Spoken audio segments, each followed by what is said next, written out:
ప్రజా సమస్యలు పరిష్కరించడంలో పెందుర్తి శాసనసభ్యుడు అన్నంరెడ్డి ఆదిప్ రాజా ఘోరంగా విఫలమయ్యారని, ఈ ఎన్నికల్లో ప్రజలు ఆయనకి ఓటు అనే అస్త్రంతో గట్టిగా బుద్ధి చెప్పడానికి సిద్ధమవుతున్నారని పెందుర్తి మండలం చింతల అగ్రహారం గ్రామస్తులు ఎమ్మెల్యే తీరుపై తీవ్ర స్థాయిలో మండిపడ్డారు.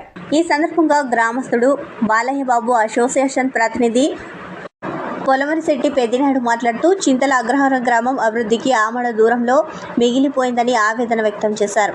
ఎమ్మెల్యే ఆదిప్ రాజు ఈ గ్రామంలో ప్రజల సమస్యలు ఏమాత్రం పరిష్కరించలేదని నిరసన వ్యక్తం చేశారు. కూటమి అభ్యర్థి పంచకర్ల రమేష్ బాబును ఈ ఎన్నికల్లో గెలిపించుకుని తమ సమస్యను పరిష్కరించుకుంటామని తెలియజేశారు. ఈ కార్యక్రమంలో గ్రామ పెద్దలు ఆళ్ల తాతారావు, కార్ల వరలక్ష్మి, దాడి గోపి, అప్పలనాయుడు, పులమరశెట్టి జగదీష్, కాళ్ళ జగన్, పులమరశెట్టి అప్పారావు, చీటిపోయిన ఆంజనేయులు, కోరుబిల్లి సంతోష్, పులమరశెట్టి సంతోష్, మరికొంతమంది గ్రామ పెద్దలు పాల్గొన్నారు.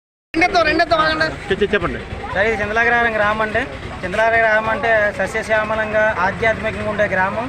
ఈ గ్రామంలో కూడా అందరూ కూడా కట్టుబడిగా ఉంటారు. అందరూ ఏకతాటిపై ఎన్నికల సమయం అయినా సరే ఒకరు విభేదాలు ఎంచుకున్న తర్వాత అందరూ కలిసికట్టుగా వెళ్ళే తత్వం ఉన్న గ్రామం అండి. అలాంటి గ్రామంలో గత 5 సంవత్సరాలుగా రకరకాల అరాచకాలు జరుగుతున్నాయండి. అలాగే పంచగ్రామాల సమస్యపై ఆ రోజు ఇదే ఎమ్మెల్యే ఆదిప్ రాజు గారు వాగ్దానం చేసి పంచగ్రామాల సమస్యను తీర్చిన తర్వాతనే ఓట్లు అడుగుతారని నేను చెప్పడం జరిగిందండి. ఆ సమస్యను గాలి కుదిరేయడం కాకుండా గ్రామాభివృద్ధి పేరిట మళ్ళీ ఇక్కడికి వచ్చారు. గ్రామాభివృద్ధి అని చెప్పేసి 33 లక్షలు బోర్డు పెట్టి కనీసం 3 లక్షల వరకు కూడా చేసే పరిస్థితి లేదు. ఆయన ఎన్నికైన తర్వాత ఇప్పటికొచ్చి కూడా గ్రామంలో అభివృద్ధి కానీ సంక్షేమం గురించి కానీ ప్రజల గురించి కానీ 1-2 సార్లు కూడా వచ్చిన పాపాన లేదు. ఇది ఆయన పరిస్థితి. ఇప్పుడు ప్రజెంట్ చింతలాగ్రహారం గ్రామంలో ఎన్నో సమస్యలు ఉన్నాయి. ఆయన వాగ్దానం ప్రకారంగా గడ్డ పూడికి చేతను తీసి బోట్ శిఖారికి అనుగుణంగా ఉండేలాగా తీర్చిదిద్దుతామన్నారు.